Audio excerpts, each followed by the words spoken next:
नमस्कार दोस्तों, स्वागत है आपका आज इस वीडियो में। पिछली वीडियो में हमने र, रस धातु के बारे में देखा था। अब इस वीडियो में हम रक्त धातु के बारे में देखने जा रहे हैं। तो आपको अगर कुछ डाउट रहा तो कमेंट में बता देना, जो हमने पिछला लेक्चर देखा था और इस लेक्चर में भी। तो रक्त धातु जो होती है हमारी दूसरी धातु होती है। रस के बाद में रक्त धातु आती है। तो शुरू करते हैं हम रक्त धातु। तो सबसे पहले हम इसके देखेंगे पर्याय। पर्याय जो आपको याद रखना है, रुधिर, रुधिर, लोहित, असरक, शतज और शोणित। उसके बाद में आचार्य सुश्रुत क्या कहते हैं? शरीरधारियों के देह में रहने वाले प्रसन्न, विशुद्ध तेज, रंजक पित्त से रंजित एवं अव्यापन निर्मल जो आहार का प्रसाद कहा जाने वाला जलीय रस है वह रक्त कहलाता है।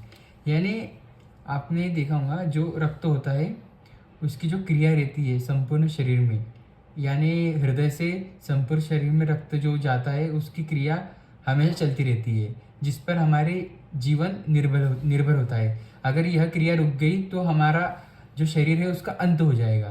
तो जो शरीरधारियों के देह में रहने वाले, यानी शरीरधारियों के जो देह में रहने वाले प्रसन्न तेज और जो रक्त होता है वह रंजक पित्त से रंजित होता है, तथा अव्यापन निर्मल यानी निर्मल और जो आहार का प्रसाद कहा जाने वाला है, यानी आहार जो होता है उसका प्रसाद कहा जाने वाला जो जलीय रस है वह रक्त कहलाता है। रक्त का स्वाभाविक वर्ण गहरा लाल होता है। यानी जो रक्त का वर्ण होता है वह लाल होता है, यानी लाल कलर का होता है हमारा रक्त। इसी कारण इसे संस्कृत में लोहित या शोणित भी कहते हैं। बस यही कारण है कि वह लाल रंग का होने के कारण उसे संस्कृत भाषा में हम लोहित या शोणित कहते हैं। निष्पत्ति, निष्पत्ति यहाँ पे लिखी, आप पहले भी लिख सकते हैं। निष्पत्ति, रक्त शब्द की निष्पत्ति रंज धातु में कत प्रत्यय लगाने से होती है। यानी रंज धातु रहेंगी और कत प्रत्यय लगने पर इसकी निष्पत्ति होती है। आपने देखा होगा जो प्रत्यय होते हैं वह हमेशा पीछे लगते हैं। उत्पत्ति, अब इसकी उत्पत्ति किस प्रकार होती है? रसाद रक्तम का उल्लेख कर आचार्य चरक ने रस से रक्त को उत्पन्न हुआ माना है। यानी रस से ही रक्त उत्पन्न होता है, यह आचार्य चरक ने माना है। रक्त धातु का निर्माण, अब रक्त धातु का निर्माण किस प्रकार होता है? तो जो रक्त सधर्मी अंश रहता है उस पर रक्ताग्नि की क्रिया होती है। रक्त सधर्मी अंश पर रक्ताग्नि की क्रिया हुई, फिर उसके दो भाग बनेंगे, प्रसाद भाग और दूसरा किट्ट भाग। प्रसाद भाग स्थूल होता है पहला और दूसरा भाग सूक्ष्म, यानी प्रसाद के दो भाग बनेंगे, फिर से स्थूल भाग और सूक्ष्म भाग। स्थूल भाग से अपनी जो रक्त धातु रहती है उसका निर्माण हो जाता है और सूक्ष्म भाग से उपधातु और मांस सधर्मी अंश का निर्माण होता है। और जो रक्त की उपधातु होती है वो कंडरा और सिरा होती है, और जो किट्ट भाग होता है वह पित्त होता है। यानी जब रक्त धातु का निर्माण होगा तो उस पर रक्त सधर्मी अंश पर रक्ताग्नि क्रिया होगी। रक्त अग्नि की क्रिया होने के पश्चात दो भाग बनेंगे, प्रसाद भाग और किट्ट भाग। किट्ट भाग जो रहेगा वह पित्त रहेगा और प्रसाद भाग के दो भाग बनेंगे, स्थूल भाग और सूक्ष्म भाग। स्थूल भाग से रक्त धातु का निर्माण हो जाएगा और जो सूक्ष्म भाग रहेगा उससे उपधातु बनेंगी, कंडरा और सिरा, और मांस सधर्मी अंश बन जाएगा। अब इसके पश्चात हम रक्त का प्रमाण, पांचभौतिक स्वरूप और स्रोतस और उत्पत्ति स्थान को देखेंगे।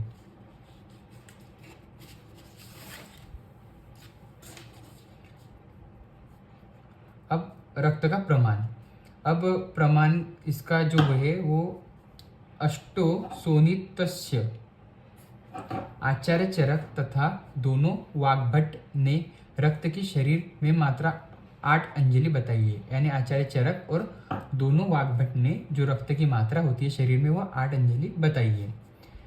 रक्त का पांचभौतिक स्वरूप, रक्त का पांचभौतिक स्वरूप जो होता है वह हम देखेंगे अभी।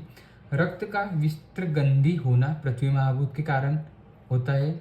द्रवत्व गुण जल महाभूत, लालिमा अग्नि महाभूत, स्पंदन वायु महाभूत, लघुता आकाश महाभूत के कारण होता है। यानी जो रक्त का विस्त्रगंधी, यानी आपने देखा होगा जो गंध गुण है वो पृथ्वी महाभूत का होता है। तो रक्त का विस्त्रगंधी होना पृथ्वी महाभूत के कारण होता है, द्रवत्व गुण जल महाभूत के कारण होगा, और जो लालिमा होती है वो अग्नि महाभूत, और स्पंदन वायु महाभूत यानी जो स्पंदन होता है वो महाभूत के कारण, और लघुता आकाश महाभूत के कारण। ये क्लियर हो गया आपको। अब हम देखेंगे रक्त व स्त्रोतस। स्त्रोतस आपको रचना शरीर में भी पढ़ने को मिलेगा, जो कि पूरा चैप्टर अच्छे से दिया है, तो इसमें हम शॉर्ट में देखेंगे।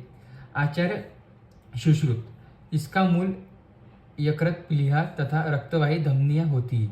जो आचार्य सुश्रुत है ना, उन्होंने इसका जो मूल बताया है वह यकृत प्लीहा और रक्तवाही धमनियाँ बताया है, और आचार्य चरक ने यकृत एवं प्लीहा को ही माना है। इन्होंने 2 माना है, यकृत एवं प्लीहा आचार्य चरक ने, जबकि आचार्य सुश्रुत ने 3 माना है, यकृत प्लीहा तथा रक्तवाही धमनियाँ।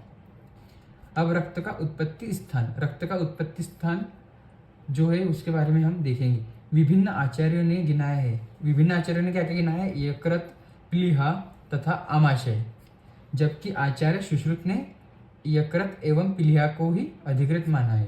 आचार्य सुश्रुत ने यकृत एवं प्लीहा को अधिकृत माना है, यानी 2 ही माने इन्होंने। और वाग्भट द्वय ने आमाशय को रक्त उत्पत्ति में सहायक माना है। आपको 3 बातें याद रखना है यहाँ पे। जो यकृत प्लीहा तथा आमाशय यह विभिन्न आचार्यों ने गिनाया है, जबकि आचार्य सुश्रुत ने 2 उत्पत्ति स्थान अधिकृत माना है, यकृत एवं प्लीहा, और वाग्भट द्वय ने आमाशय को रक्त उत्पत्ति में सहायक माना है। अब हम अगला पेज देखेंगे। अब बात आती है यहाँ पे रक्त धातु के कार्य। अब क्या क्या कार्य संपन्न करती है रक्त धातु? जो मुख्य कर्म होता है, अष्टांग हृदय ने माना है जीवनम, यानी इसको प्राणधारक बताया है। रक्त धातु को जीवनम प्राणधारक बताया है। आचार्य सुश्रुत ने रक्त को शरीर का मूल कहा है। आचार्य सुश्रुत ने सबसे पहले रक्त को शरीर का मूल कहा है। रक्त ही शरीर का प्रधान पोषक एवं धारक है, यानी जो ब्लड होता है वही शरीर का प्रधान पोषक एवं धारक होता है। रक्त में प्राण जीव की स्थिति बताते हुए इसे यत्नपूर्वक रक्षा करने का निर्देश दिया है। यानी जो प्राण होते हैं वो मुख्यतः रक्त पे ही डिपेंड होते हैं अपने, तो इसे यत्नपूर्वक रक्षा करने का निर्देश दिया है, यानी इसकी हमें अच्छे से रक्षा करनी चाहिए। इसके बाद रक्तम वर्ण प्रसादम मासम पुष्टिम जीवयति च, यानी सबसे पहले रक्त शरीर के वर्ण का प्रसादन करता है, यानी शरीर के जो वर्ण का प्रसादन रक्त करेगा। मांस धातु का पोषण। अब रक्त के बाद में रस, रक्त और मांस। मांस बनेगा रक्त से, तो मांस धातु का पोषण भी रक्त द्वारा ही होता है। जीवनीय कर्म करता है, यानी जीवनीय कर्म भी रक्त धातु का कार्य है। चरक ने असरजः पित्तम कहकर रक्त के मल के रूप में पित्त की उत्पत्ति को बताया है, यानी असरजम पित्तम। चरक ने असरजः पित्तम कहकर रक्त के मल के रूप में पित्त की उत्पत्ति को बताया है, यानी जो रक्त का मल होता है उसे पित्त, यह आचार्य चरक ने असरजः पित्तम कहकर बताया है। अरुणदत्त ने अपनी सर्वांग सुंदरा टीका में रक्त के कर्म को ओजो वृद्धि कर बताया है, यानी अरुणदत्त की जो अपनी सर्वांग सुंदरा टीका है उसमें रक्त के कर्म को ओजो वृद्धि कर बताया है। रक्त शरीर में ओज को बढ़ाता है, यानी जो इम्यूनिटी है वह रक्त के कारण ही बढ़ती है। हेमाद्री ने रक्त का कर्म प्राण धारण माना है। जो हेमाद्री है उन्होंने रक्त का कर्म जो है वो प्राण को धारण माना है, यानी प्राण को धारण करता है। इसके पश्चात हम वृद्धि और क्षय देखेंगे रक्त धातु का।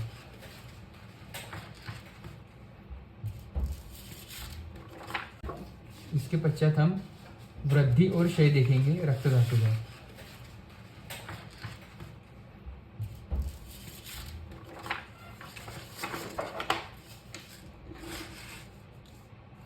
अब अगर रक्त का क्षय हो जाए तो क्या लक्षण देखने को मिलेंगे हमें?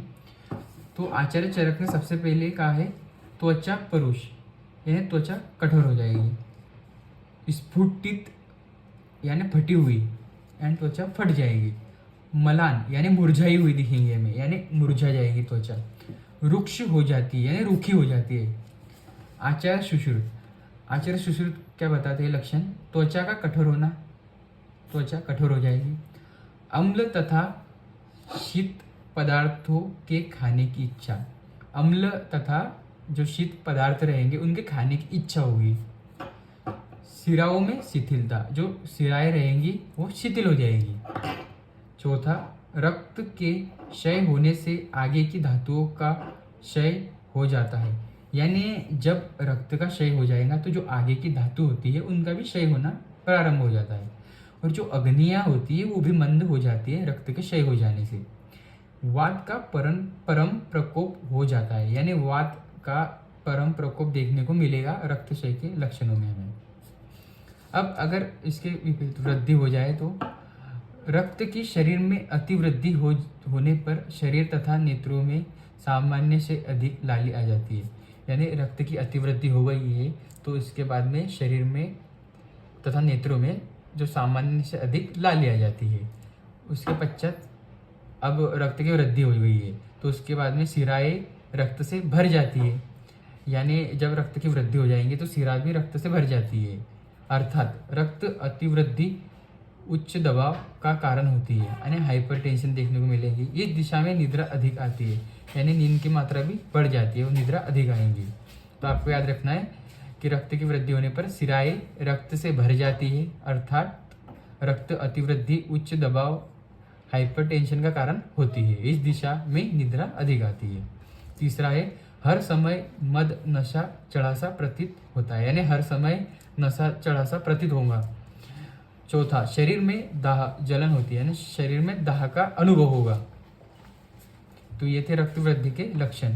अब इसके बाद हम देखेंगे रक्त दोषज के रोग, यानी रक्त की दुष्टि होने पर कौन सी विकृति उत्पन्न होती है। सबसे पहले कुष्ठ यानी स्किन डिसीज, विसर्प, पीड़का, रक्तपित्त, रक्तप्रदर, गुदपाक, लिंगपाक, मुखपाक, प्लीहा वृद्धि, गुल्म, कामला यानी जॉन्डिस आदि रक्त की दुष्टि विकृति से उत्पन्न होते हैं, यानी रक्त की विकृति हो जाएगी तो उसके पश्चात हमें ये सब देखने को मिलेगी। शुद्ध रक्त का लक्षण, अष्टावहार विधि विशेषायतन में बताई गई विधियों के अनुसार जो मनुष्य आहार का सेवन करता है तथा जिसे देश सातमय, काल सातमय एवं ओक सातमय का ज्ञान है, उसके पचनोपरांत उत्पन्न आहार रस से जो रक्त का निर्माण होता है उसे शुद्ध रक्त कहते हैं। यानी जो अष्टावहार विधि विशेषायतन आपने पढ़ा होगा उसमें जो विधि बताई है उसके अनुसार अगर मनुष्य आहार का सेवन करेगा और उसके बाद में जिसे देश सातमय, काल सातमय और ओक सातमय का ज्ञान होगा तो उसके पाचन के पश्चात जो उत्पन्न आहार रस होगा, जो रक्त का निर्माण होगा उसके बाद में उसे शुद्ध रक्त कहते हैं। यानी इन तीनों का तो ज्ञान होगा, देश सातमय, काल सातमय एवं ओक सातमय का ज्ञान होने के बाद में उसका जो पचन उपरांत उत्पन्न आहार रस से जो रक्त का निर्माण होगा वही रक्त शुद्ध रक्त कहेंगे हम उसे। हम देखेंगे शुद्ध रक्त वाले पुरुष के लक्षण। अब रक्त तो बन गया शुद्ध, अब उसके लक्षण क्या दिखाई देंगे हमें। शुद्ध रक्त वाले पुरुष के लक्षण, जिन व्यक्तियों का रूप प्रसन्न हो, इंद्रियां स्वस्थ हो तथा अपने विषयों को भली भांति ग्रहण करती हो, पाचन जिनका सम्यक प्रकार से हो रहा हो, मल मूत्रादि के वेग अव्याहत बाधा रहित होकर निकलते हो और जो सुखी हो, पुष्ट हो, बलवान हो, वे शुद्ध रक्त वाले कहे जाते हैं। यानी सबसे पहले जिन व्यक्तियों का रूप प्रसन्न हो, यानी इनका रूप प्रसन्न दिखे हमें, इंद्रियां स्वस्थ हो, जिनकी इंद्रियां स्वस्थ हो और उनके विषयों को अच्छी प्रकार से भली भांति ग्रहण करती हो और डाइजेशन भी सम्यक प्रकार से हो रहा हो, और जो मल मूत्र आदि के वेग है वो भी बिना कोई प्रॉब्लम के निकल रहे हो, और जो इंसान सुखी हो, पुष्ट हो और बलवान हो, वे शुद्ध रक्त वाले कहे जाते हैं। इतना तो आपको अच्छे से क्लियर हो गया होगा। अब हम देखेंगे रिलेशन बिटवीन पित्त और रक्त। जो पित्त दोष शरीर में रक्त धातु में आश्रयी है, तो क्या होगा, रक्त की वृद्धि होने से पित्त की भी वृद्धि होती है। तो यदि रक्त की वृद्धि होगी तो पित्त दोष की भी वृद्धि होगी। वही लिखा है, पित्त दोष शरीर में रक्त धातु में आश्रय है तथा रक्त की वृद्धि होने से पित्त की वृद्धि होती है। तो ये था हमारा आज का लेक्चर, जो कि था रक्त धातु पे। अगर आपको लेक्चर अच्छा लगा तो इसे प्लीज़ लाइक, शेयर और चैनल को सब्सक्राइब और कमेंट भी करना। और अगर कोई डाउट हो तो आप कमेंट सेक्शन में बता सकते हैं। और यदि आपने इतना भी लिख दिया तो आपको बहुत अच्छे नंबर आ जाएंगे आपके परीक्षा में। तो धन्यवाद, मिलते हैं अगली वीडियो में।